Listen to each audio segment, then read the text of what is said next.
The old pickup truck pulled into the dusty parking lot of Betty's Diner, its engine making that familiar rattling sound that said it had seen better days. Behind the wheel sat a man who looked like he belonged in an old Western movie. Tall, broad-shouldered, with hands rough from decades of hard work, his face told stories of long days under the burning sun and cold nights under endless stars. He stepped out of the truck, his boots hitting the gravel with a heavy thud. The diner looked tired, like everything else in this small Texas town. Paint peeling off the walls, a flickering neon sign that barely worked, and windows that hadn't seen a proper cleaning in months. But the smell of coffee and home-cooked food drew him in.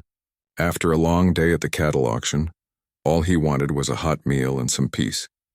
The bell above the door rang as he walked in. The place was nearly empty. A couple of truckers sat in the corner booth, hunched over their plates. An old man nursed a cup of coffee at the counter, staring at nothing in particular. And there, behind the counter, stood a young woman who looked like life had been particularly unkind to her. She couldn't have been more than 30, but she moved like someone much older. Her blonde hair was pulled back in a messy ponytail, and her uniform hung loose on her thin frame. Dark circles shadowed her eyes, and when she smiled at him in greeting, it didn't quite reach those tired eyes. But she smiled anyway, because that's what waitresses do. "Sit anywhere you like," she said, her voice soft and raspy. He nodded and headed for a booth by the window. That's when he noticed her. A little girl, maybe 6 or 7 years old, sitting at a small table near the kitchen. She had a coloring book spread out in front of her, but she wasn't coloring. She was watching him. Her big brown eyes followed his every move, and there was something in that gaze that made him uncomfortable. Not fear exactly, but something close to it. Something that looked like she was trying to figure him out, trying to decide if he was dangerous. He settled into his booth and picked up the worn menu. The woman came over with a coffee pot, her hands shaking slightly as she poured. Up close he could see how pale she was, how her lips had a faint bluish tint. She looked sick. "Really sick, what can I get you?" she asked. "Chicken fried steak, mashed potatoes, and green beans. And keep the coffee coming." She wrote it down and turned to go, but a coughing fit stopped her. She grabbed the counter for support, her whole body shaking with the force of it. She pulled a napkin from her apron and covered her mouth, trying to muffle the sound. When she pulled the napkin away, she quickly stuffed it back in her pocket, but not before he saw the dark spots on it. Blood. The little girl was on her feet in an instant, rushing to her mother's side. "Mama, you okay?" "I'm fine, sweetie. Just go back to your coloring." But her voice was weaker now, breathless. The girl didn't look convinced, but she went back to her table. However, she didn't pick up her crayons. She kept watching her mother, watching him. He tried to focus on his phone, checking messages about tomorrow's ranch work. But he kept feeling those eyes on him. When his food arrived, delivered by the sick woman with trembling hands, he thanked her and started eating. The food was simple but good. Honest food, his mama would have called it. He was halfway through his meal when he heard small footsteps approaching. The little girl stood beside his table, her hands clasped in front of her, twisting nervously. Up close, he could see the worry lines on her young face, lines that no child should have. Her clothes were clean but worn, probably handed down or bought from a thrift store. Her shoes had been taped on the side where the sole was coming loose. "Mister?" Her voice was barely above a whisper. He set down his fork and looked at her. "Yes?" She glanced back at her mother, who was taking an order from the truckers, then back at him. Her bottom lip trembled. Are you gonna hurt my mama?" The question hit him like a punch to the gut. "What? No, sweetheart." "Why would you ask that?" Tears welled up in her eyes, but she blinked them back with the determination of a child who had learned crying didn't fix things. The other men did. They all hurt her. Some took her money. Some yelled at her and made her cry. One pushed her real hard. They all leave when she gets too sick. And she's real sick now. She's dying. The last word came out as a whisper, like saying it too loud would make it more true. He felt something crack inside his chest. This little girl, who should be worried about homework and what toy she wanted for Christmas, was standing in a diner trying to protect her dying mother from strangers. From men who had betrayed them. From a world that had been cruel when it should have been kind. "What's your name?" he asked gently. "Lily." "Lily, I promise you I'm not here to hurt anybody. I'm just having dinner." She studied his face for a long moment, like she was trying to read the truth written there. "You look big and scary, but your eyes look sad, like my mama's." Before he could respond, her mother was there, looking mortified. "Lily, I'm so sorry, sir. She didn't mean to bother you." "She's not bothering me." The woman took her daughter's hand, pulling her back gently. "Come on, baby. Let the man eat in peace," but Lily pulled away, turning back to him one more time. "If you're gonna stay around, please don't hurt her. She don't have much time left. The doctor said so. She needs her medicine, but we can't pay for it. And she needs an operation, but that costs too much money. So please, mister, if you're gonna be one of those men who talks nice to her, just go away now. Don't wait until she loves you and then break her heart. She don't have enough heart left to break." "Lily!" Her mother's face flushed red with embarrassment. That's enough, but the damage was done. The truth was out there, hanging in the air like smoke. This woman was dying. This little girl knew it, and they were completely alone in the world, surrounded by people who had hurt them instead of helping them. He watched as the mother led her daughter back to the coloring table, whispering urgently to her. The little girl nodded, tears finally spilling down her cheeks. The woman hugged her tight, kissing the top of her head, her own tears falling into that dark hair. He couldn't eat another bite. He sat there watching this small tragedy unfold in a run-down diner in the middle of nowhere. A dying mother, a scared child, and the ghost of every man who had failed them both. When the woman brought his check, her hands shook so badly she almost dropped it. "I'm real sorry about that, sir. My daughter, she's just protective. She don't mean nothing by it." "How long?" he asked. She froze. "What? How long did the doctors give you?" Her face went white, then red. "I don't—" "That's not. We're fine. Your daughter said you're dying. Said you need medicine and an operation you can't afford." Tears filled her eyes and she looked away. "She shouldn't have said that. That's not your problem. That's not anybody's problem but ours. Maybe it should be." She looked at him then, really looked at him, and he saw something flicker in her eyes. Hope, maybe? Or maybe just desperation. "Why would you care? You don't even know us." "No," he admitted. "I don't. But I know what it looks like when someone's fighting a battle they can't win alone. I know what it sounds like when a little girl is more scared than any child should ever be." She wiped her eyes quickly as another customer raised a hand for service. "I have to work. Thank you for your concern, but we'll manage. We always do." She walked away before he could say anything else. But as he pulled out his wallet to pay, leaving a tip that was 3 times the cost of his meal, he knew this wasn't over. Couldn't be over. Because when he closed his eyes, all he could see was that little girl's face asking a question no child should have to ask. "Will you hurt my mama like the others?" And somewhere deep in his chest, in a heart he thought had gone cold and hard as stone years ago, something stirred, something that felt a lot like purpose. Like he had driven into this diner parking lot for a reason that had nothing to do with chicken fried steak, and everything to do with a second chance he didn't know he'd been looking for. He stood up, put on his hat, and walked to the door. As the bell rang above him, he looked back one more time. The little girl was watching him leave. This time, when their eyes met, he nodded to her. A promise, though he didn't yet know what he was promising, but he would figure it out. He had to, because some things in life you just can't walk away from, and a dying mother and her brave little girl had just become one of those things. The next morning came too early, like it always did. He had spent most of the night staring at his bedroom ceiling, thinking about that little girl's question. The ranch house felt bigger and emptier than usual in the darkness. By the time the sun started painting the sky pink and orange, he'd already made his decision. He was going back to that diner. His ranch foreman looked surprised when he said he'd be gone for a few hours. In 10 years, the man had rarely seen his boss take time off, especially not on a Wednesday morning when there was work to be done. But he didn't ask questions. Nobody asked the boss questions. The drive back to town felt longer in daylight. He had time to second-guess himself, time to wonder if he was making a mistake. What was he going to do? Walk in and offer help to a complete stranger? She'd probably think he was crazy. Or worse, think he was like those other men her daughter had warned her about. But he kept driving anyway.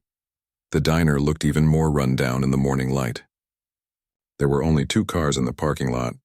He recognized one as probably belonging to staff. He parked his truck and sat there for a minute, gathering his courage.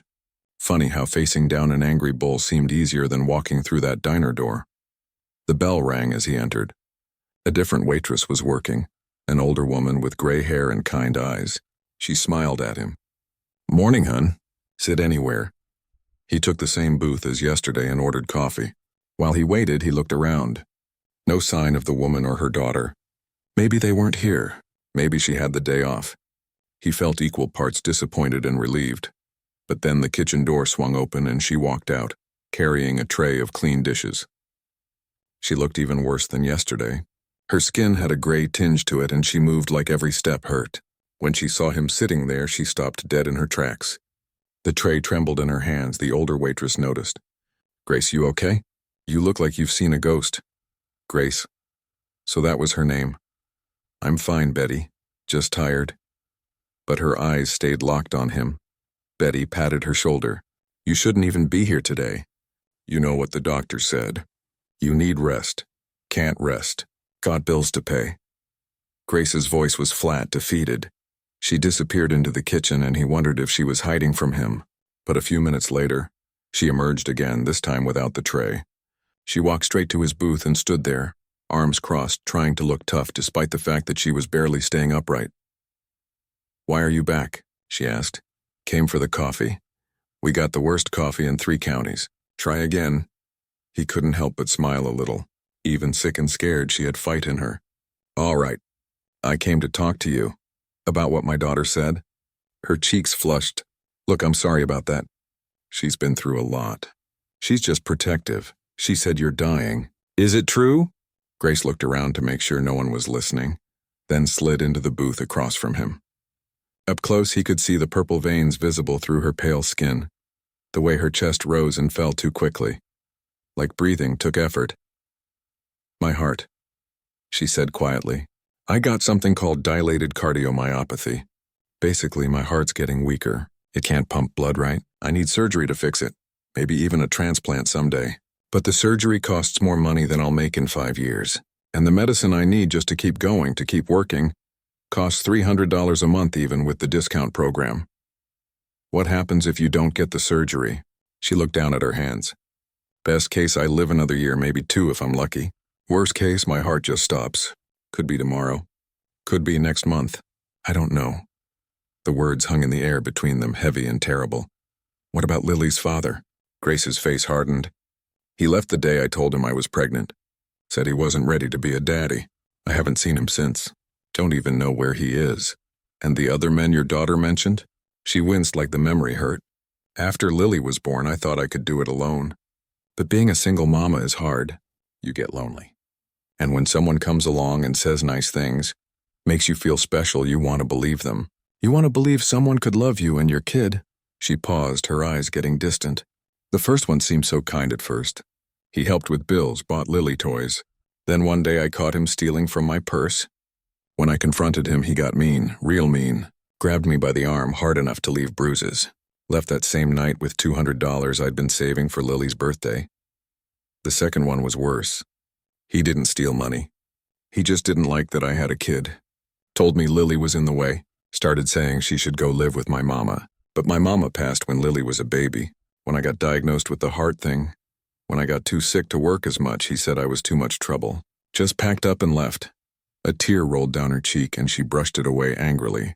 "The last one, he stuck around the longest. Almost a year. I thought maybe he was different. But when the medical bills started piling up, when I had to choose between my medicine and rent, he got frustrated, said I was dragging him down. We had a fight and he pushed me hard.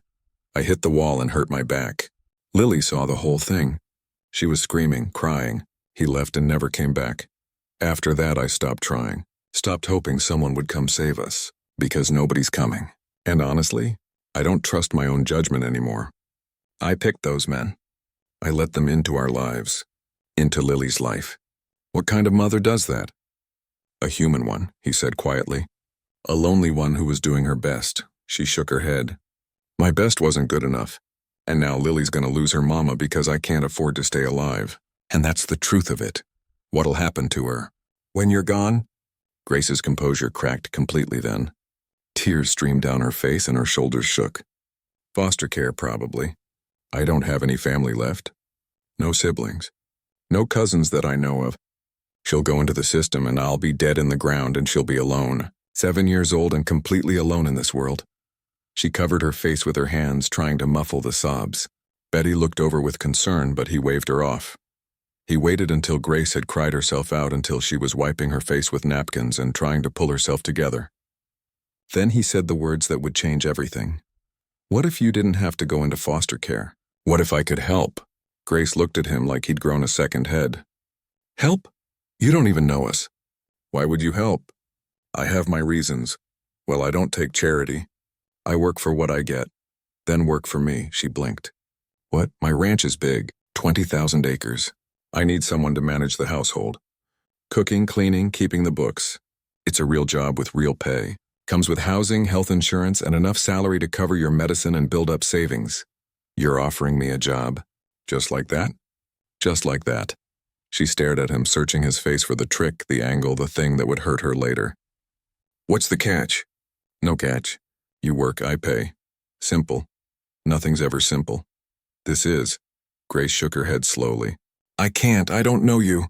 "For all I know, you could be worse than the others. You could be dangerous. I'm not. But I understand why you'd think that." "Then why? Why would you do this for a stranger?" He was quiet for a long moment. "Because 10 years ago, someone I loved died and I wasn't there for her when she needed me most. I can't fix that. Can't go back and do it different. But maybe I can do something that matters now. Maybe I can help someone who needs it." Grace looked at him with those exhausted, desperate eyes. Eyes that wanted so badly to hope but were afraid to. "I need to think about it. This is too big. Too strange. Take your time. I'll be at the ranch when you decide." He pulled out a business card and slid it across the table. "Phone number's on there." She picked up the card with shaking fingers. "Why would you trust me? I could be lying about all this. Could be running some kind of scam. Are you?" "No." "Then we're good." Just then, the kitchen door burst open and Lily ran out. Mama, you're supposed to be resting." "Betty said you're working too hard again." Grace quickly wiped her eyes and forced a smile. "I'm okay, baby. Just talking to this nice man." Lily looked at him suspiciously. "You came back." "I did. Why?" "To check on your mama. Make sure she's okay." The little girl studied him with those two old eyes. "Nobody checks on us." "Well, I did." Something shifted in Lily's expression. "Not trust exactly. But maybe the beginning of it." "Are you really not going to hurt her?" "I promise, kid. I'm one of the good ones. That's what they all say." "Yeah," he admitted. "I guess it is. But sometimes people mean it." Grace stood up, pulling Lily close to her side. "We should let you finish your coffee." He nodded and watched them walk away. Grace whispered something to her daughter, who looked back at him one more time before nodding. As they disappeared into the kitchen, he sat there with his cold coffee, hoping against hope that Grace would make the call. Because whether she knew it or not, he needed this as much as she did. Needed a purpose beyond work and sleep and guilt. Needed a chance to do something right for once. The bell above the door rang as he left, stepping back into the bright morning sun. Whatever happened next, at least he'd tried. At least he'd offered. Now all he could do was wait and hope that a desperate woman would take a chance on a stranger. And pray that this time, someone would finally choose to help instead of hurt. The ranch felt emptier than usual that evening. He drove through the main gate as the sun was setting, painting everything in shades of gold and red. 20,000 acres of land stretched out in every direction. Cattle grazing in the distance, horses in the near pasture, buildings and barns scattered across the property. It was beautiful. It was successful. And it was lonely as hell. He parked the truck near the main house and just sat there for a minute. The house was big, built for a family. 3 bedrooms upstairs, a master suite on the main floor, a kitchen that could feed a dozen people, a living room with a stone fireplace that hadn't seen a fire in years, all of it empty except for him. Inside, the silence greeted him like it always did. No TV playing, no music, no sounds of life. Just the tick of the grandfather clock in the hallway and his own footsteps on the hardwood floor. He threw his keys on the counter and opened the fridge. A few old takeout containers, some beer, a half-empty gallon of milk, bachelor food. He grabbed a beer and sat at the kitchen table, the business card he'd given Grace sitting in front of him. Would she call? Probably not. She had every reason not to trust him. His eyes drifted to the photo on the wall, a family portrait from 15 years ago. Him younger and smiling, a beautiful woman with blonde hair and green eyes, her arm around him, and a teenage girl with her mother's smile and his stubborn chin. They looked happy. They had been happy. Back then, everything made sense. The ranch was doing well. His wife was healthy. His daughter was getting ready for college. Life was good. He worked hard, sure. Sometimes too hard. But he was building something, providing for his family. That's what men did, right? He took a long drink of beer, the memory playing out in his mind like a movie he'd seen too many times. It started with headaches. His wife said they were probably just stress. Then came the dizziness, the nausea, the confusion. By the time they got her to a doctor, the tumor was already big, stage 4, aggressive. The doctor said they'd try everything, but he could see it in their eyes. They were being kind, giving false hope. She had maybe a year if the treatment worked, 6 months if it didn't. She lasted 8 months.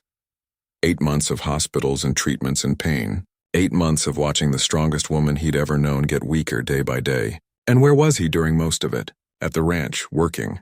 Oh, he told himself it was necessary. Someone had to keep things running. Bills didn't stop because your wife was dying. Cattle still needed feeding. Deals still needed closing.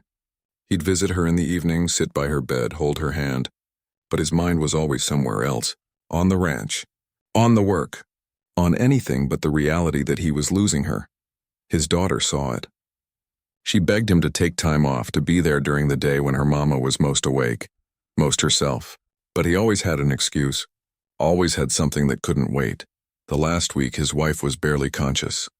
Drugged up on pain medicine, floating in and out of awareness. His daughter called him at the ranch, crying. "Daddy, please come.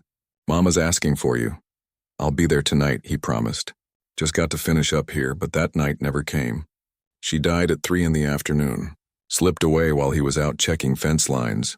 His daughter was there, holding her hand, whispering that everything would be okay. But he wasn't. He was 10 miles away, doing something that could have waited, fixing something that didn't matter. When he finally got to the hospital, she was already gone. His daughter looked at him with eyes full of rage and grief. "Where were you?" She waited. She held on all day asking for you. "Where were you?" He had no good answer. Just excuses that sounded hollow even to his own ears. The funeral was a blur. Lots of people. Lots of sympathy. None of it helped. His daughter barely spoke to him. She was 18, headed to college in California, far away from him, far away from the memories. After graduation, she stopped calling, stopped answering his calls. The birthday cards he sent came back unopened. Last he heard, she was married, had a kid of her own. He was a grandfather and didn't even know if it was a boy or a girl. He'd tried to reach out over the years, sent letters, sent emails, nothing. She'd made her decision. He'd failed when it mattered most, and there were no second chances with something like that. So he buried himself in work. The ranch became everything. He expanded it, made it more successful, made more money than he'd ever need. But none of it filled the hole. None of it brought back what he'd lost. Late at night, when the silence got too loud, he'd think about all the things he should have done differently. Should have taken time off. Should have been there during the days, not just the evenings. Should have held his wife's hand more. Should have told her he loved her more often. Should have been a better father to their daughter. Should have. Those were the loneliest words in the English language. He finished his beer and got up to throw the bottle away. That's when he saw it. A drawing on the fridge held up by a magnet. His daughter had made it when she was maybe 8 years old. A stick figure family holding hands. Mama, Daddy, and her. Under it, in crooked child handwriting, "I love my family." He'd kept it all these years. Moved it from house to house, fridge to fridge. A reminder of what he'd had and lost. A reminder of what he'd thrown away by not paying attention to what mattered. And now here was this woman and her little girl. Grace and Lily. Another mother dying. Another daughter who might lose her mama too soon. Another chance to make a difference.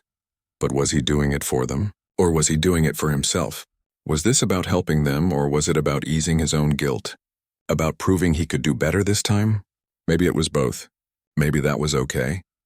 His phone rang, startling him out of his thoughts. Unknown number. His heart jumped. Could it be Grace? "Hello?" Silence for a moment, then a small voice. "Mister, this is Lily." "Hi, Lily, is your mama okay?" "She's real sick right now. Had to go to the hospital after work. Betty drove us. Mama passed out in the diner and scared everybody." His chest tightened. Is she going to be all right? The doctor says she needs to rest. Says her heart can't take much more. Says she shouldn't be working. The little girl's voice cracked. But if she don't work, we can't pay rent. And if we can't pay rent, we get kicked out. And if we get kicked out, I don't know what happens. Lily, where are you now? Still at the hospital. Betty had to go back to work. It's just me and Mama now. She's sleeping.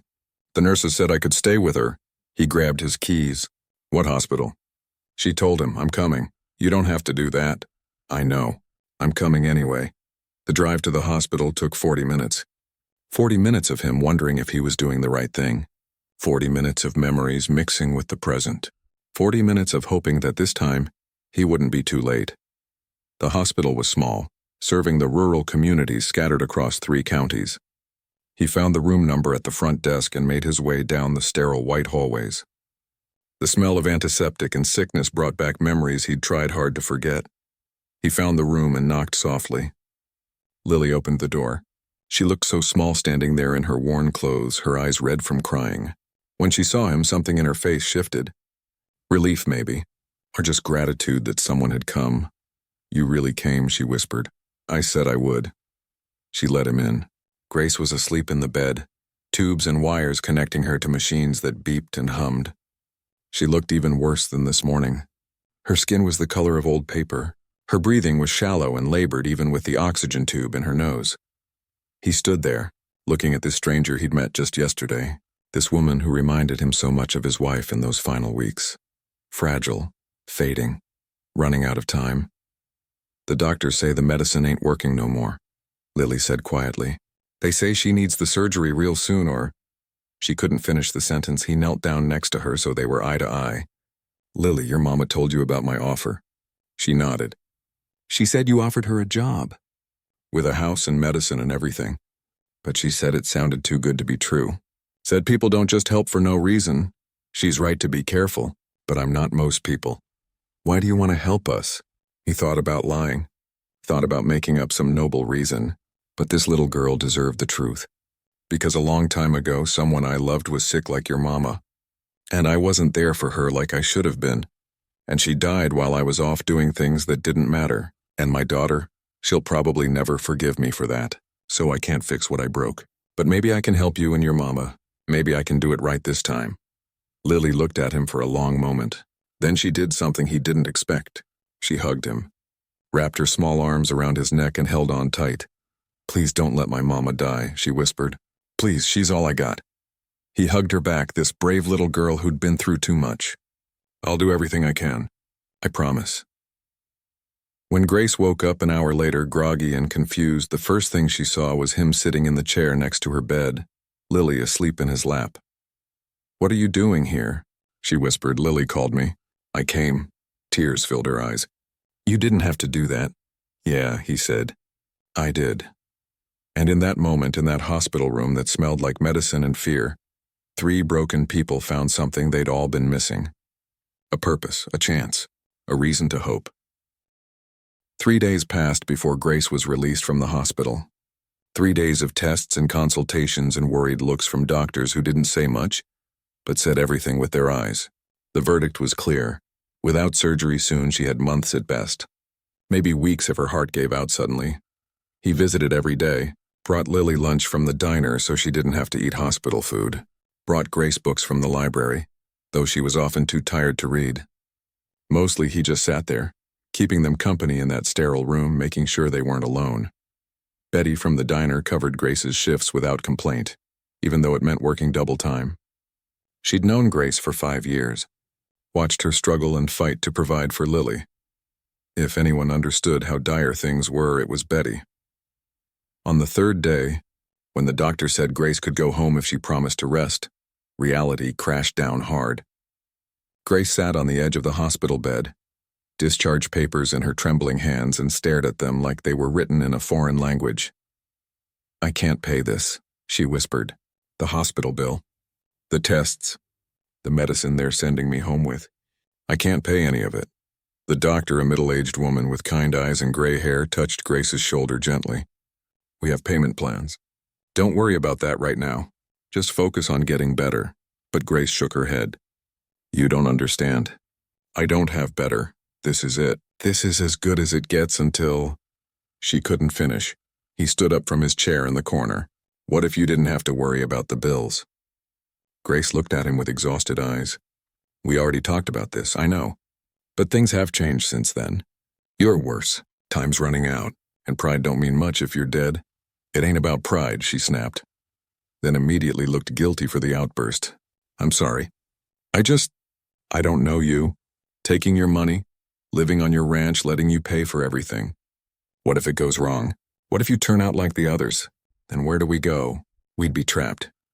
Lily, who'd been quiet through all of this, spoke up. Mama, we're already trapped. At least this way you get medicine. At least this way you don't die. The words hung in the air, brutal in their simplicity. A 7-year-old shouldn't have to beg her mother to stay alive. But here they were. Grace started crying.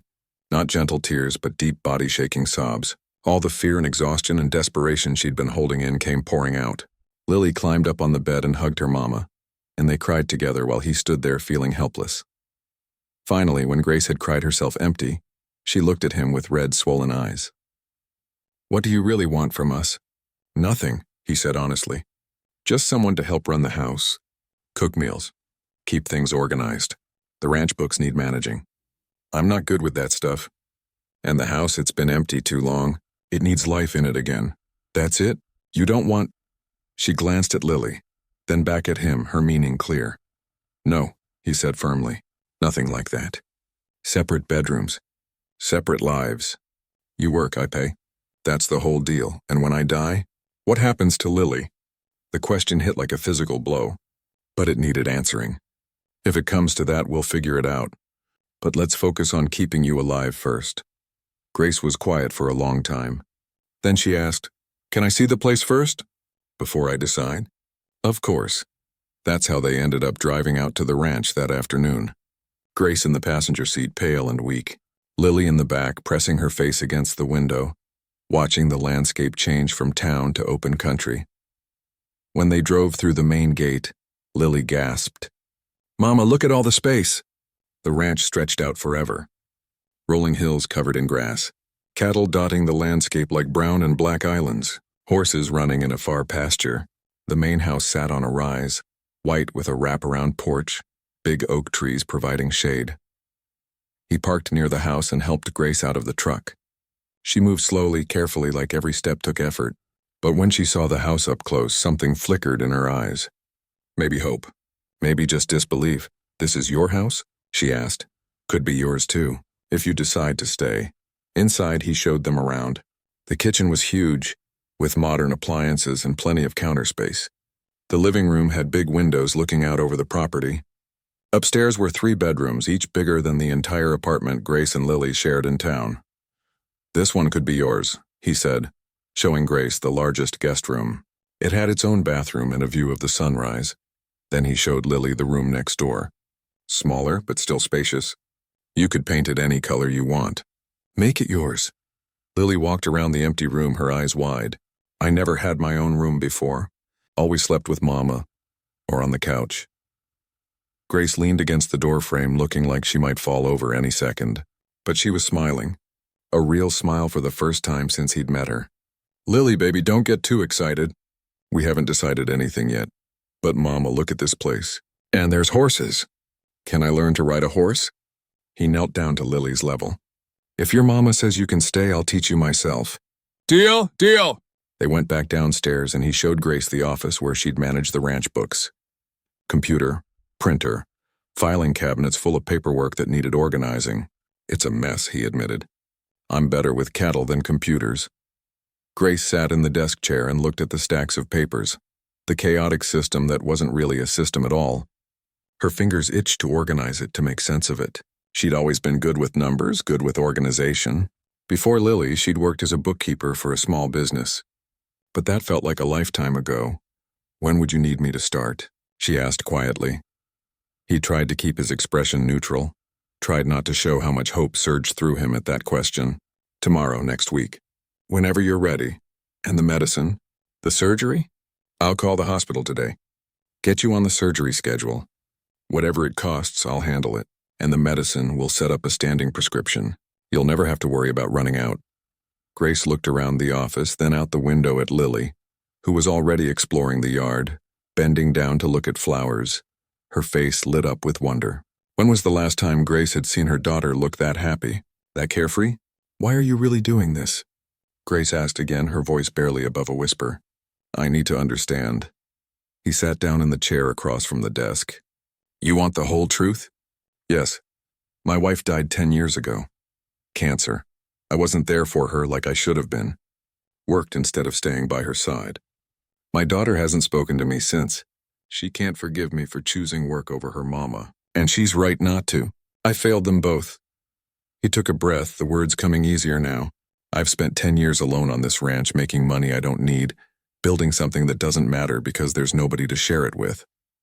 And then I walked into that diner and saw you and Lily, saw another mama dying, saw another little girl about to lose everything, and I thought maybe this is my chance. Not to fix what I broke. That's gone forever. But to do better this time. To be there when it matters. So this is about guilt? Maybe. Partly. But it's also about doing what's right. You need help. I can help. Why shouldn't I?" Grace wiped her eyes. "What if I mess it up? What if I can't do the job? What if I'm too sick? Then we figure it out. You do what you can when you can. No pressure. No expectations you can't meet. And if I die," there it was again. The question that haunted every conversation. "If that happens, we'll make sure Lily's taken care of. Foster care ain't the only option. We can look into guardianship, into other arrangements. But Grace, let's not plan your funeral yet. Let's get you that surgery first." She looked at him for a long moment, searching his face for the lie, for the trick, for the trap. But she didn't find it. Because it wasn't there. Sometimes people really did help for no reason other than it was right. "Okay," she said finally. "Okay, we'll try it. But I'm paying you back. Someday, somehow, I'm paying you back for all this. Deal. But first, let's get you well." They shook hands across the desk, sealing an arrangement that was equal parts practical and impossible. A dying woman, a lonely rancher, a little girl who needed a miracle. It shouldn't work. By all logic, it would probably fail. But sometimes life isn't about logic. Sometimes it's about taking a chance on something that feels right, even when your brain says it's crazy. That evening, they loaded up Grace and Lily's belongings from their tiny apartment. Everything they owned fit in the bed of his truck. Clothes, toys, a few photos, some kitchen items. A life reduced to a single load. When they drove back to the ranch as the sun was setting, painting the sky pink and orange, Lily fell asleep in the back seat. Grace looked out the window, tears running down her cheeks. "You okay?" he asked. "I'm terrified," she admitted. "But I'm also hopeful. And I haven't felt hope in a long time. So yeah, I think I'm okay." That night, in their new rooms on the ranch, Grace and Lily settled in. It was strange and scary and completely overwhelming. But it was also safe. For the first time in years, they were safe. Down the hall, in his own room, he lay awake thinking about the future. About surgery schedules and medical bills. About a little girl who needed stability and a woman who needed a chance to live. About second chances and redemption and whether a man could ever truly make up for past. The first week was awkward. Grace moved through the house like a ghost, touching things lightly as if she might break them, cooking simple meals and retreating to her room as soon as the dishes were done. She kept waiting for the other shoe to drop, for him to show his true colors, for the kindness to turn into something else, but it never did. He woke early every morning, same as always, and headed out to work the ranch. He'd come back for lunch, which Grace would have ready, and they'd eat mostly in silence. Then he'd go back out until evening. Dinner was the same. Quiet, polite, careful. Lily was the one who broke through the walls first. On the third day, she woke up early and found him in the kitchen making coffee. She stood in the doorway in her pajamas, her hair sticking up in all directions, looking uncertain. "Morning," he said. "You're up early. Couldn't sleep. Everything's so quiet here. In town, there was always noise. Cars and people and stuff. Takes some getting used to. You want some breakfast?" She nodded and climbed up on one of the kitchen stools. He made her scrambled eggs and toast, and they ate together as the sun came up, painting the kitchen golden. "Can I ask you something?" Lily said, pushing her eggs around on her plate. "Sure. Do you got any kids?" The question hit harder than he expected. "I have a daughter, but she's grown now. Lives far away. How come she don't visit?" "It's complicated. 'Cause you messed up? He looked at this wise little girl who saw too much. Yeah, because I messed up. But you're trying to do better now. That should count for something. Maybe. But some things you can't fix no matter how hard you try. Lily thought about this while chewing her toast. Then she said, My daddy left before I was even born. Never tried to do better. Never tried at all. At least you're trying. That means a lot, kiddo. Thank you. After that morning, Lily started joining him for breakfast regularly. She'd tell him about her dreams, about what she wanted to be when she grew up, about the horses she could see from her window. She talked enough for both of them, and he found himself looking forward to these quiet mornings with her chatter filling the empty spaces. One morning, she asked if she could go out to the barns with him. Grace was hesitant, but he promised to keep her safe. So Lily pulled on some boots that were too big for her and followed him out into the morning. She was enchanted by everything: the chickens in their coop, the barn cats that wound around her legs, the smell of hay and horses and leather. But when they got to the horse pasture, she stopped dead, her eyes wide. They're so big, she whispered.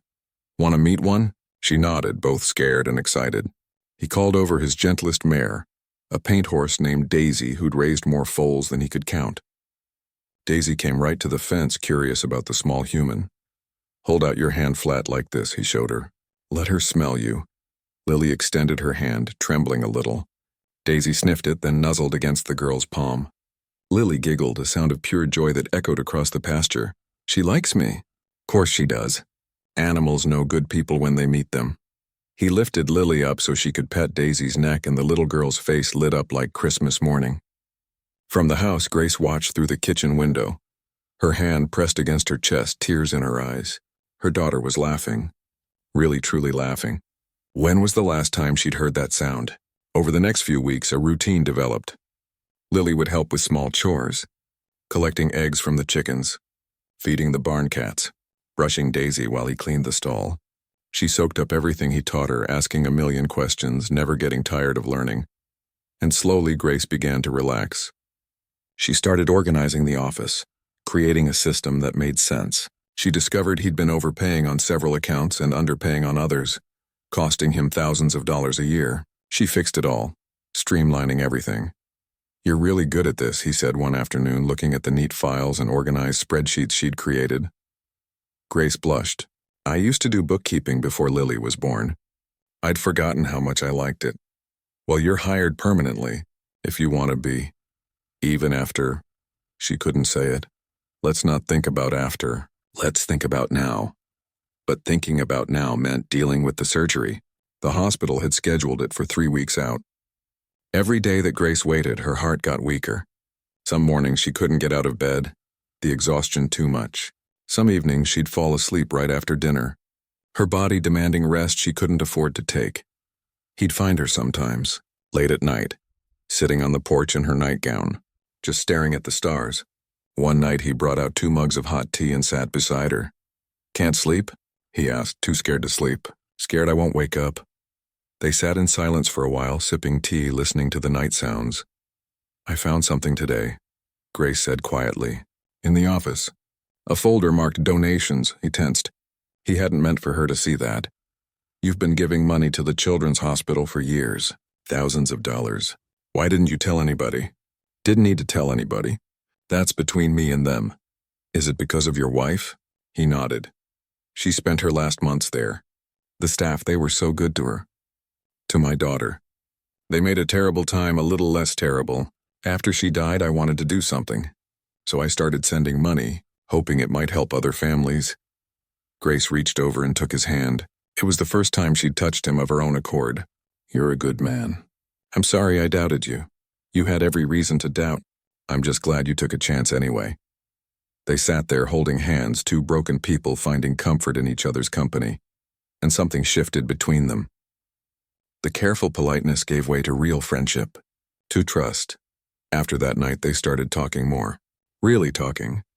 Grace told him about her childhood, about losing her parents young, about growing up in foster care, about all the ways she'd learned not to trust people. He told her about building the ranch from almost nothing, about the pride he'd felt and how hollow it all became when his wife died. You know what the worst part is? He said one evening while they were washing dishes together. I can't remember the last thing she said to me. I was there that morning, kissed her goodbye, went to work. She said something, I know she did, but I can't remember what it was. I was thinking about a broken fence or a sick cow or something that didn't matter. And now I'll never know. Grace stopped washing and looked at him. She knew you loved her. That's what matters, does it? Because my daughter doesn't think I loved her enough, thinks I loved work more than my family. Did you? The question was gentle but pointed. He thought about it honestly. I don't know. Maybe I did. Maybe I loved them so much that the thought of losing them terrified me. So I buried myself in work instead of facing it. Maybe I'm just making excuses. Maybe you're human, Grace said. Maybe you did the best you could with what you knew at the time. Maybe your daughter will understand that someday. Maybe. But probably not. Lily came running in then, covered in dirt from playing outside, chattering about a butterfly she'd seen. The heavy conversation ended, but the connection remained. They were becoming real to each other. Not just a charitable case and a guilty benefactor, but actual people with actual feelings. The surgery date loomed closer. Grace got sicker. Some days she could barely walk from her room to the kitchen. The doctors said her heart was failing faster than expected. They moved the surgery up by a week. The night before she was supposed to go to the hospital, Grace asked him to come to her room. She was sitting up in bed looking pale and scared and very young. If I don't make it, she started. Don't talk like that. No, listen. If I don't make it, I need to know Lily will be okay. Promise me. Promise me you won't let her go into the system. Grace, promise me. Her voice broke. She trusts you. She loves you. You're the first man who's ever been good to her. Don't abandon her, please. He sat on the edge of her bed and took her hand. I promise. If anything happens, Lily stays here. She'll be taken care of, always. Even if I die. Even if you're stuck with a kid you didn't ask for? She's not a burden. She's a gift. Just like you. Grace started crying. I'm so scared. What if I die on the table? What if I never see her grow up? What if... He pulled her into a hug, letting her cry against his shoulder. You're gonna make it. You're gonna get through this surgery and get better and watch Lily grow up and graduate and get married and give you grandkids. You hear me? How do you know? Because I'm not gonna lose you, not now, not after everything. And in that moment, holding this woman he'd known for only a few weeks, he realized the truth. He'd fallen for her. Somewhere between the awkward dinners and the late-night talks and watching her smile at her daughter, he'd fallen completely and utterly in love with Grace. But he couldn't tell her that. Not now, not when she was about to have surgery, not when the outcome was so uncertain. So he just held her and let her cry and promised himself that if she survived, if she got through this, he'd tell her. He'd tell her everything. The next morning, they drove to the hospital in silence. Lily sat in the back, holding her mother's hand through the gap between the seats. Grace looked small and scared in her clothes, knowing that in a few hours doctors would cut her open and try to fix what was broken. In the hospital parking lot, before they went in, Grace turned to him. The surgery took 8 hours. 8 hours of sitting in uncomfortable waiting room chairs. 8 hours of watching Lily color the same picture over and over, wearing down the crayons to nubs. 8 hours of coffee that tasted like cardboard and fear that tasted like metal. Every time a doctor came through the doors, his heart would jump. But they always walked past, headed for other families, other vigils. He watched those scenes play out. Some families got good news and cried with relief. Others got bad news and cried with grief. He wondered which one they'd be. Lily fell asleep against his side around hour 5, exhausted from worry. He kept his arm around her, keeping her safe while her mama fought for her life down the hall. The weight of her trust pressed against him, heavier than any burden he'd ever carried. Finally, as the sun was setting outside the windows, a surgeon came through the doors. She was young, dark hair pulled back, scrub still on, mask hanging around her neck. She looked tired, but she was smiling. Family of Grace? He stood up so fast he almost woke Lily. That's us. How is she? The surgery went well. We were able to repair the damage to her heart. She's stable. She's not out of the woods yet, but the next 24 hours will tell us a lot. Relief hit him like a wave. His knees almost buckled. Can we see her? She's in recovery now. Give it another hour, then you can sit with her. But she'll be sedated for a while. But she's gonna be okay. She's gonna live. The surgeon's smile softened. If she continues to improve, yes. She's got a long recovery ahead, but she's got a real chance now. He thanked her about 100 times, and when she left, he just stood there trying to remember how to breathe. Grace was going to live. She was going to be okay. Lily stirred against him. Is Mama alive? Yeah, baby. Your mama's alive. The surgery worked. Lily burst into tears, the kind of tears that come from relief so strong it hurts. He held her while she cried, and maybe he cried a little too. Just a little. The next 3 weeks were a blur of hospital visits and recovery. Grace was weak but getting stronger. The color came back to her cheeks. Her breathing got easier. She started smiling more, laughing at Lily's stories about the ranch. He visited every day, sometimes twice a day. Brought flowers, brought books, brought updates about the ranch and photos Lily had drawn. And slowly, as Grace healed, something bloomed between them. An understanding.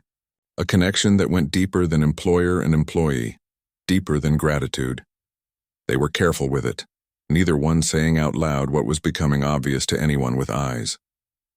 But it was there in the way she lit up when he walked into the room. In the way he found excuses to touch her hand, to brush her hair back from her face.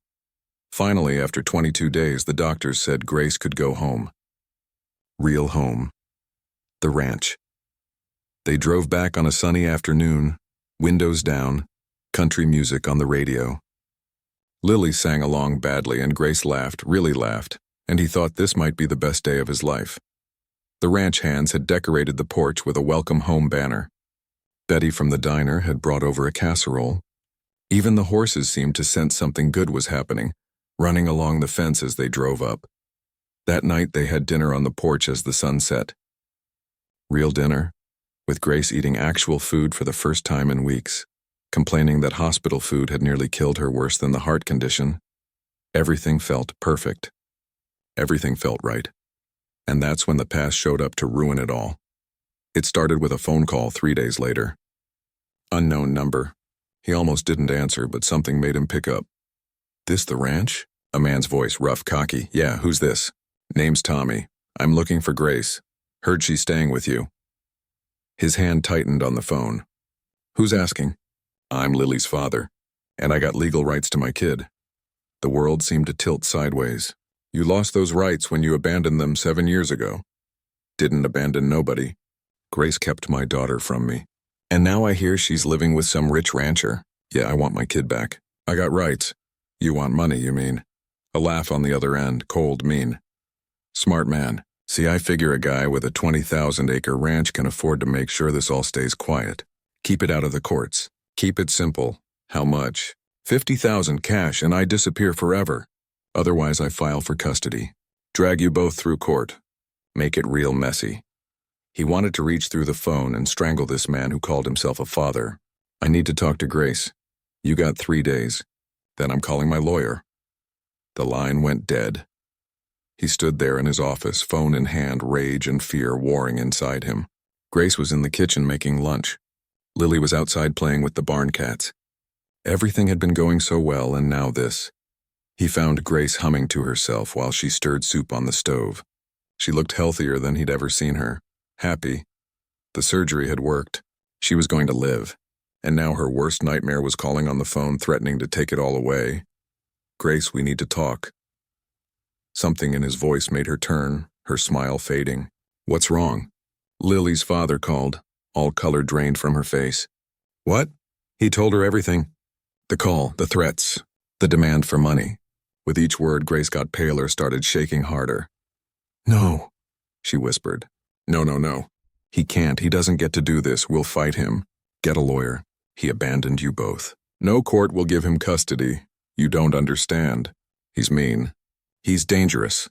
When I told him I was pregnant, he hit me. Called me names. Said terrible things. That's why I left. That's why I never told him where we went. How did he find you? Grace's hands flew to her mouth. Social media. Betty posted a picture of us at the ranch on her page. She tagged me. Oh God, I'm so stupid. I should have been more careful. This isn't your fault, but Grace wasn't listening. She was spiraling, panic taking over. He'll take her. He'll take Lily just to hurt me, or he'll take the money and then come back for more. That's what people like him do. They find your weakness and they squeeze until there's nothing left. He grabbed her shoulders gently, making her look at him. Listen to me. We're not giving him a dime, and we're not letting him take Lily. We're going to fight this the right way. Legal, clean. We're going to bury him in paperwork and lawyers until he gives up. What if he doesn't? What if the court says he has rights? Then we prove he's unfit. We show them what he did to you. We show them he abandoned his daughter. We make sure every judge knows exactly what kind of man he is. Grace wanted to believe him. He could see it in her eyes. But 7 years of being let down by men had taught her not to hope too hard. Before she could respond, the doorbell rang. They looked at each other, confused. Nobody came to the ranch unannounced. He opened the door to find a woman standing there. Mid-30s, blonde hair, his eyes. She looked like his wife. She looked like the girl he remembered. But older now, harder. Hello, Dad? The word hit him like a punch. His daughter. His daughter was standing on his porch after 10 years of silence. Jenny? His voice cracked on her name. It's Jessica. You know I never liked Jenny. Always correcting him even now. What are you doing here? She looked past him into the house, her expression cold. Heard through the grapevine you've got a new family. Thought I should come see for myself. Grace appeared behind him, drying her hands on a dish towel. Jessica's eyes locked on her, sizing her up. So you're the one? The dying waitress with the kid. Jessica, he started, but his daughter cut him off. What, Dad? You couldn't save Mom, so you're trying to save this one instead. Make up for all your mistakes by playing hero? Grace flinched like she'd been slapped. She turned and walked back into the house without a word. He stepped out onto the porch, closing the door behind him. You don't get to come here after 10 years and say things like that. Why not? It's true, isn't it?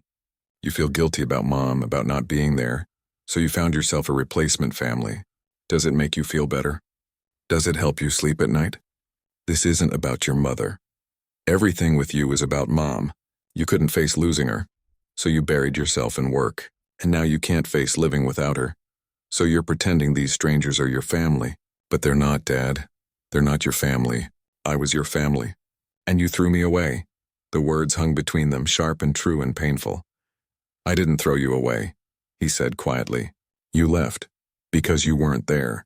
When Mom needed you most, when I needed you most, you were here, on this stupid ranch, working, always working. You chose dirt and cows over us. So yeah, I left, and I was right to leave. I know I failed you. I know I wasn't there like I should have been. I've lived with that every day for 10 years. But Jessica, I'm trying to be better now. With them? With strangers? What about with me? What about trying to be better with your actual daughter? I've tried. I've called, I've written, I've sent letters. You sent them all back? Because sorry isn't enough, Dad. Sorry doesn't fix what you broke. They stared at each other, all the years of pain and anger and regret between them. Behind the door, he could hear Grace talking quietly to Lily. Could hear his makeshift family dealing with their own crisis while he dealt with his. Why are you really here? He asked. Jessica's face softened just a little. Because I heard about them. About the woman and the kid. And I thought maybe he really has changed. Maybe he's finally learned. But then I thought, what if he does too? The courthouse was smaller than he expected. Just a county building with worn floors and fluorescent lights that buzzed too loud. But inside these ordinary walls, extraordinary things would be decided. A little girl's future, a family's fate, everything that mattered. They arrived early. Patricia wanted them there first, wanted them to look calm and collected when Tommy showed up. Grace wore a simple blue dress that made her look professional but not too formal. Her hair was pulled back neatly. She'd put on makeup to hide how pale she still was, how scared she was. Lily sat between them on the bench outside the courtroom, swinging her legs nervously. She wore her best dress, the one they'd bought special for this day. She understood what was happening, more than any 7-year-old should have to understand. Her father, a man she'd never met, wanted to take her away from her mama. Away from the ranch, away from the only man who'd ever treated her mama right. I don't want to see him, Lily whispered. Grace squeezed her hand. I know, baby, but you have to, just for a little bit. What if the judge makes me go with him? That's not going to happen, he said firmly, even though he couldn't promise that, even though fear was eating him alive inside. Then Tommy walked in. He looked exactly like Grace had described. Mid-30s, wearing clothes that were trying too hard to look respectable, slicked back hair, fake smile. Expensive watch that was probably fake, too. He had a lawyer with him, some guy in a cheap suit who looked bored. Tommy's eyes found Grace and he smiled. Not a nice smile. A cruel one. "Hey there, Gracie." "Long time," Grace stiffened. The rancher stood up, putting himself between Tommy and his family. "Don't talk to her." Tommy held up his hands in mock surrender. "Whoa there, cowboy. Just saying hello to my baby mama." "That's allowed, ain't it?" "Not anymore, it isn't." Patricia appeared then, putting a hand on the rancher's arm. "Let's keep it professional, everyone. Save it for the courtroom." They were called in 20 minutes later. The courtroom was small and stuffy. The judge was a woman in her 60s with gray hair and sharp eyes that looked like they'd seen every lie and scheme known to man. Her nameplate said Judge Robertson. Tommy's lawyer went first, painted Grace as an unfit mother, too sick to care for her child, living with a stranger, no stability. Said Tommy had recently gotten his life together, had a steady job, wanted to be a father to the daughter he'd regretfully been separated from. It was all lies wrapped in legal language. But it sounded good, sounded convincing. Grace's hand in his was shaking so hard he thought she might break. Then it was Patricia's turn. She was calm, methodical. Presented medical records showing Grace's successful surgery and recovery. Presented bank statements showing stable income. Presented testimony from Betty about Grace's character, from the doctor about her prognosis, from the ranch foreman about the stable home environment. Then she dropped the bomb. "Your Honor, I'd like to enter into evidence these police reports from 7 years ago." She handed papers to the judge. Grace filed a domestic violence report against Tommy after he assaulted her, when she informed him of her pregnancy. She also filed a restraining order which Tommy violated twice before leaving the state entirely. Tommy's face went red. His lawyer looked surprised, like Tommy hadn't mentioned this little detail. Furthermore, Patricia continued, Tommy hasn't paid a single dollar in child support in 7 years. Hasn't sent a birthday card, hasn't made any attempt to contact his daughter until he discovered Grace was living with a wealthy rancher. "This isn't about custody, Your Honor. This is about money." The judge looked at Tommy over her reading glasses. "Is this true? Did you assault Ms. Grace?" Tommy's lawyer whispered urgently to him. Tommy cleared his throat. "That was a long time ago. I was young. Made mistakes. But I've changed. Have you paid any child support? I didn't know where they were. The state has programs for that. Did you use any of them?" Silence. "Did you make any attempt to locate your daughter in the past 7 years?" More silence. The judge made a note. "Continue, Miss Patricia." Patricia called the rancher to the stand. He swore to tell the truth and sat down, his heart pounding. "How long have Grace and Lily been living with you?" Patricia asked. "About 4 months." "And what is the nature of your relationship with Grace?" He looked at Grace sitting in the gallery. Looked at Lily beside her. "I love her. We're planning to get married." Grace's eyes widened. He hadn't told her he was going to say that. But it was true. It was the truth that mattered. "And Lily, how do you feel about her?" "She's already my daughter in every way that matters. If the court allows it, I'd like to adopt her. Make it official." Lily started crying. Happy tears. Grace was crying too. Tommy stood up. "This is garbage. He's known them 4 months and he wants to adopt my kid? I'm her father." "Mr. Tommy, sit down," the judge said sharply. "One more outburst and I'll hold you in contempt." Patricia smiled slightly. She'd gotten the reaction she wanted. Showed Tommy's true colors. She called Grace to the stand next. Grace was nervous, stumbling over words at first. But as she talked about Lily, about being a mother, about the life they'd built, she found her strength. She talked about the surgery that saved her life. About the ranch that gave them hope. About the man who'd shown them what kindness really looked like. Tommy's lawyer tried to trip her up. Asked about the other men. Asked about her health. Asked if she was really stable or just dependent on a rich man's charity. Grace lifted her chin. "I work for my keep. I manage his books, his household. I'm not a charity case. I'm a woman who got a second chance at life and I'm not wasting it. My daughter is happy. She's healthy. She's thriving. And yeah, I'm in love with a good man. That doesn't make me unfit. That makes me lucky." The courtroom was silent when she finished. Then it was Lily's turn. The judge could interview children privately in chambers, but Lily wanted to speak in court. Wanted everyone to hear. She sat in the witness box, her feet barely touching the ground. The judge spoke gently to her. Lily, do you understand why we're here today? Yes, ma'am. That man says he's my daddy and wants me to live with him. Have you ever met him before? No, ma'am, never. And do you want to live with him? Lily looked right at Tommy. No fear. Just honesty. No, ma'am. I don't know him. He hurt my mama when I was in her belly. He left us and never came back. He's not my daddy just because he says so. A daddy is someone who's there. Someone who helps. Someone who loves you. And do you have someone like that? Lily looked at the rancher. Yes, ma'am, him. He taught me to ride horses. He helps with my homework. He makes my mama smile. He came to the hospital every single day when mama was sick. That's a real daddy. The judge nodded. Thank you, Lily, you're very brave. As Lily stepped down, Tommy's lawyer tried one more thing. Your Honor, my client deserves a chance to be a father. People change. He's ready to step up now. 7 years too late, Patricia countered. You don't get to abandon a child and then show up when it's convenient. Fatherhood isn't a part-time job you pick up when you need money. The judge called for a recess, said she needed to review the evidence. They waited outside for an hour. The longest hour of their lives. Grace paced.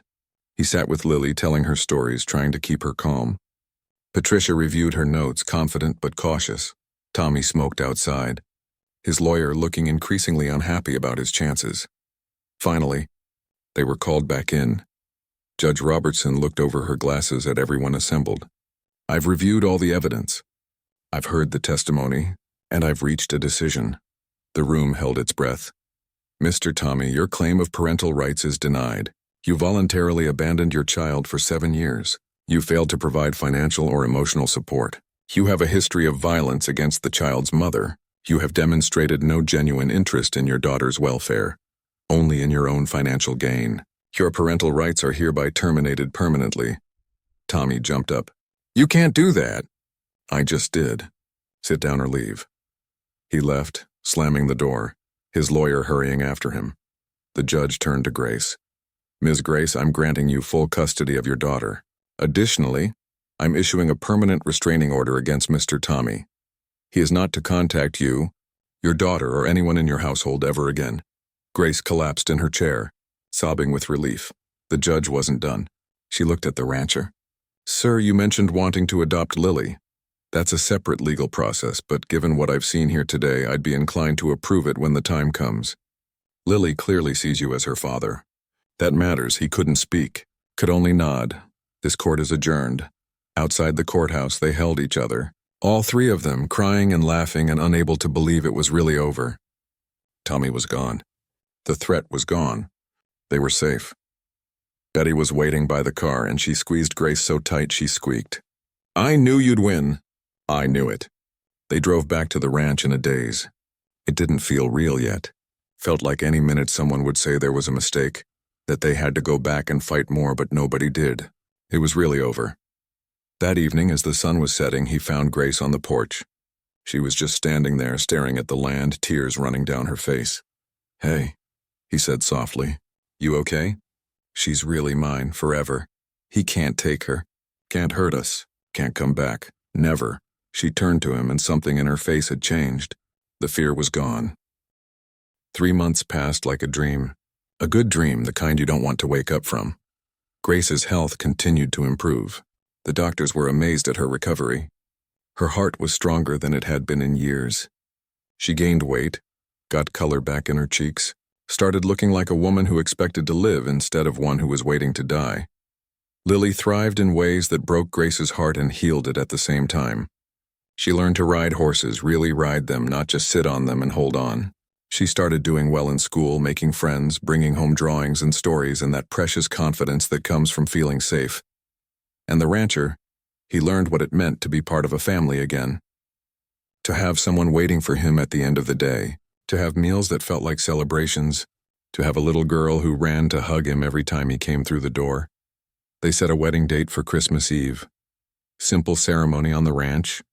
Just close friends and ranch hands and Betty from the diner, who cried through the whole planning process like she was marrying off her own daughter. But there was still one piece missing. One wound that hadn't healed. He thought about Jessica every day, wondered if she was okay, wondered if she'd ever forgive him. He'd sent her an invitation to the wedding, not really expecting her to come, but hoping maybe it would open a door. 2 weeks before the wedding, Grace found him in the barn, staring at nothing, lost in thought. "You're thinking about her again," Grace said softly. He didn't deny it. "I keep wondering if I'm making the same mistake. Getting so caught up in this new family that I'm forgetting I already had a daughter." Grace sat down next to him on the hay bale. "You're not forgetting her. You think about her all the time. Thinking isn't the same as doing. What else can you do? You've reached out. You've tried. She has to decide when she's ready. What if she's never ready? What if I lost her for good?" Grace took his hand. "Then you live with that. And you love the people who are here now. You can't put your life on hold forever waiting for someone who might never come back." He knew she was right, but knowing didn't make it hurt less. The next Sunday, there was a knock on the door. They weren't expecting anyone. When he opened it, his heart stopped. Jessica stood there, looking nervous and defiant at the same time. And next to her was a man holding the hand of a little boy, maybe 3 years old. "Hi, Dad," Jessica said quietly. He couldn't speak, could only stare at his daughter, at the grandson he'd never met. "Can we come in?" Jessica asked. "Or is this a bad time?" No, come in." He stepped back, his hands shaking.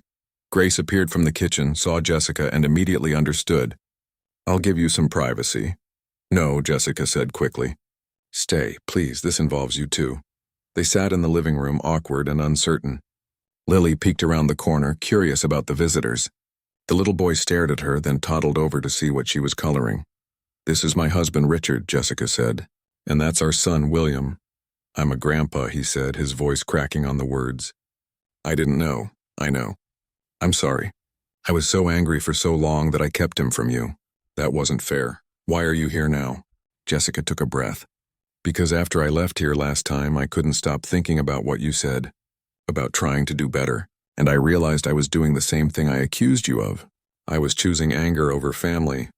I was punishing you by keeping William away. And that's not who I want to be." Tears ran down his face. He didn't try to hide them. "I'm not saying I forgive you completely," Jessica continued. "I'm not saying everything's okay. But I want to try. Richard's been pushing me to reach out. Said our son deserves to know his grandpa. Said everyone deserves a second chance." Richard nodded. "Family's important. Too important to throw away over past mistakes." Lily came into the room then, holding a drawing. "Hi, I'm Lily. Want to see what I made?" Jessica looked at this little girl, saw the comfort she had here, the security, saw how she climbed into her father's lap without hesitation, how he held her naturally like it was the most normal thing in the world. "She's lucky," Jessica said quietly. "You're being the dad for her that you couldn't be for me." "I'm trying. Every day I'm trying to do better." William toddled over, curious about his grandfather. He stood there staring up at this big man he'd never met. "Can I hold him?" the rancher asked, his voice barely a whisper. Jessica nodded. He picked up his grandson, this little person who had his wife's eyes, Jessica's smile, and held him like he was made of glass. William patted his face, said, "Pop, pop?" in a questioning voice that broke him completely. He held his grandson and cried, great heaving sobs that came from years of grief and regret and loss. Grace came over and put her arms around both of them. Lily joined in. And then Jessica was there too, crying with her father, finally letting herself grieve what they'd lost and hope for what they might rebuild. They talked for hours. Really talked. He told Jessica everything about those last weeks with her mother, how he'd been terrified of losing her and dealt with it by avoiding it. How he knew that was wrong but didn't know how to be different. How he'd failed them both and had to live with that. Jessica told him about the years after. How angry she'd been. How she'd blamed him for everything. How becoming a mother herself had made her understand how complicated parenting was. How easy it was to make mistakes even when you loved someone with your whole heart. It wasn't forgiveness, not completely, but it was a start. It was a door opening after being locked for 10 years. "I got your wedding invitation," Jessica said finally. "That's really why I came. To tell you I'll be there. If you still want me, of course I want you. I've always wanted you. Can I bring Richard and William? This is your family. Of course bring them." Jessica looked at Grace. "I'm sorry for what I said when I came before, about you being a replacement. That wasn't fair," Grace smiled. "You were protecting your father. I understand that. Are you really okay? Health-wise?" Getting better every day. The surgery worked. I'm gonna be around for a while. Good, Lily needs her mama, and it looks like my dad needs you too. That night, after Jessica and her family left, he sat on the porch with Grace. Lily was asleep inside, exhausted from playing with William. The stars were bright overhead and the air smelled like coming snow. She came back, he said, still not quite believing it. She did. I have my daughter back, and a grandson, and in 2 weeks I'm going to have a wife and a daughter and a real family again. Scared? Terrified. What if I mess it up again? Grace took his hand. Then we'll fix it together. That's what families do. We mess up, we forgive, we try again. Nobody gets it perfect. I just want to do right by all of you. You already are, just by being here, by showing up, by trying. That's what love is. It's not perfection. It's commitment. The wedding came faster than they expected. Christmas Eve arrived with snow on the ground and Christmas lights strung up around the barn. They'd transformed it into something magical, with hay bales for seating and flowers everywhere and heat lamps to keep everyone warm. Grace wore a simple white dress that made her look like an angel. Lily was the flower girl, taking her job very seriously, dropping petals with intense concentration. Jessica stood up with her father, something he never thought would happen, both of them crying through the ceremony. Betty officiated, having gotten ordained online just for this occasion. We're gathered here because love is worth celebrating, she began. These two people have been through more in 6 months than most folks go through in a lifetime. They've faced death and loss and fear and anger, and through it all they chose each other. They chose love. They chose family. He looked at Grace, this woman who'd walked into his life when both of them were broken and felt whole for the first time in years. I promise, he said when it was his turn, to be there, not just physically but really there, present, paying attention, choosing you every day even when it's hard, especially when it's hard. I promise to be the man you and Lily deserve. And I promise to keep trying even when I fail. Grace was crying. I promise to let you be there for me, to trust you, to believe that not all men leave, to build a life with you instead of just surviving. I promise to love you on the good days and the bad days, when I'm healthy and when I'm sick. I promise to be your partner in everything. When Betty pronounced them husband and wife, the whole barn erupted in cheers. He kissed Grace while Lily jumped up and down with excitement, and Jessica clapped with tears streaming down her face.